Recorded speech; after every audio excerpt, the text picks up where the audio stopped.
One of the ways we show our writing style is through the language we use. Oh, so like the difference between me saying, "I've got a bunch of paper on my desk," and "I have vast quantities of papers at my workstation." Yes.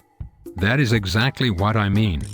The first way you said it was informal, whereas your second example was very formal. Very formal writing uses elevated language, complex sentences, and ornate, polysyllabic words, not the way we talk in our everyday speech.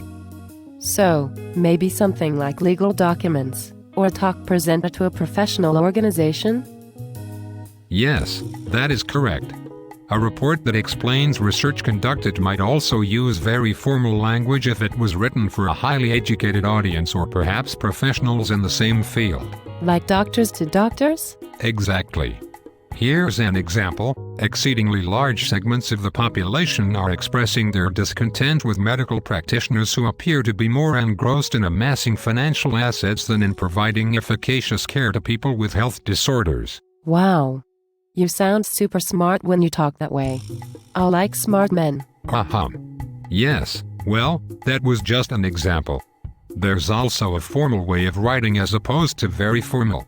Formal writing uses sophisticated, multiple-syllable words, complex sentence structures, and third-person pronouns such as he or she, never you or I. So, if instead of what you said about doctors, I said, a large number of consumers are complaining about medical doctors who are apparently more interested in making money than in providing effective health care, that would be an example of formal rather than very formal language? Now you're catching on. So let's talk about an informal style of writing. Let's say you're writing a letter to a friend complaining about your doctor.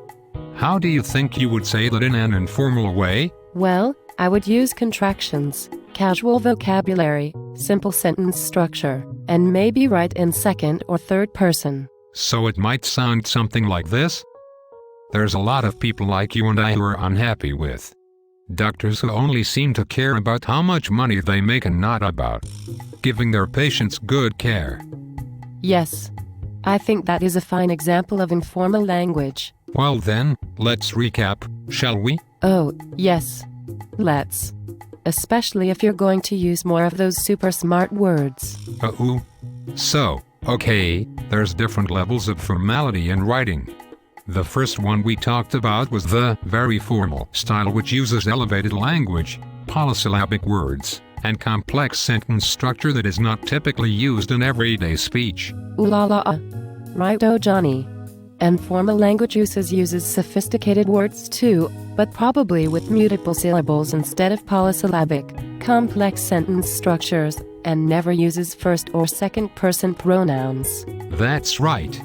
But informal language is the type we might use in everyday conversations, such as speaking to other students in the classroom, or when writing to a friend.